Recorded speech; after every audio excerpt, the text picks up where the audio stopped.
1930 সালে বিশ্বকাপের প্রথম আসর বসে। গ্যালারিতে দর্শক ছিল তখন হাতে গোনা কয়েক হাজার।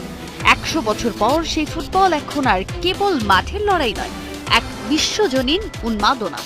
কিন্তু 2026-এর উত্তর আমেরিকা বিশ্বকাপ যা দেখাচ্ছে তাকে কি স্রেফ উন্মাদনা বলা চলে, নাকি এটি ফুটবলের ইতিহাসে এক মহাপ্রলয়? শতাব্দীর আগের সেই সাদামাটা শুরু থেকে 2026-এর এই দানবীয় আয়োজন, ফুটবল কি তবে এখন শুধুই ধনকুবেরদের বিলাসিতা? টিকেটের আকাশচুম্বী দাম আর ভিসা নীতির বেড়াজালে যখন তোপের মুখে ফিফা, ঠিক তখনই মার এ লাগোর মঞ্চে দাঁড়িয়ে বিশ্বকে চমক দিলেন জিয়ান্নি ইনফান্তিনো। এবারের পরিসংখ্যান যেন কোনো সায়েন্স ফিকশনকেও হার মানায়। 70 লাখ টিকেটের বিপরীতে আবেদন পড়েছে 50 কোটি। 104টি ম্যাচের মধ্যে 77টিতেই প্রতিটি ম্যাচে আবেদন পড়েছে 10 লাখের বেশি। সমালোচকদের বুড়ো আঙুল দেখিয়ে ইনফান্তিনোর দাবি এ এক অজেয় জোয়ার।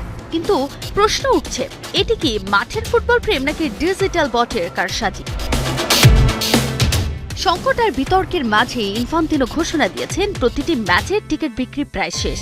যদিও শেষ মুহূর্তের জন্য কিছু টিকিট সংরক্ষিত রাখার আশ্বাসও দিয়েছেন তিনি। তবে তার এই দাবি নিয়ে রীতিমতো বোমা ফাটিয়েছে প্রভাবশালী সংবাদ মাধ্যম দ্য অ্যাথলেটিক। সব টিকিট বিক্রি হয়ে গেলে আবার সংরক্ষিত থাকে কিভাবে? এমন প্রশ্নের মুখে ফিফারই এক সূত্র জানায়, ইনফান্তিনো আবেগের বশে ভুল তথ্য দিয়েছেন। টিকিট সব বিক্রি হয়নি, বরং হবে বলে ধারণা করা হচ্ছে। অভিযোগ উঠেছে লাখ লাখ আবেদন আসছে রোবোটিক বটের মাধ্যমে। যদিও ফিফা বুক ফুলিয়ে বলছে প্রতিটি আবেদনই নাকি ক্রেডিট কার্ডের মাধ্যমে কঠোরভাবে যাচাই করা হচ্ছে। তবে বিতর্ক থামছে না পরিসংখ্যান নিয়েও। ইনফান্তিনোর দাবি বিশ্বের 800 কোটি মানুষের মধ্যে 600 কোটি নাকি চোখ রাখবেন এবারের আসরে। খোদ ফিফার অন্দর মহলেই এখন এই সংখ্যা তত্ত্ব নিয়ে চলছে কানা ঘোষা।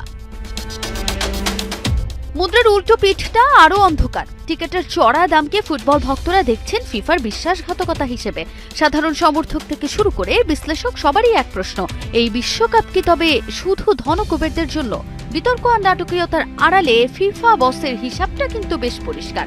$110 কোটি আয়ের লক্ষ্যমাত্রা নিয়ে ফিফা এখন এক দানবীয় কর্পোরেট মেশিনে পরিণত হয়েছে।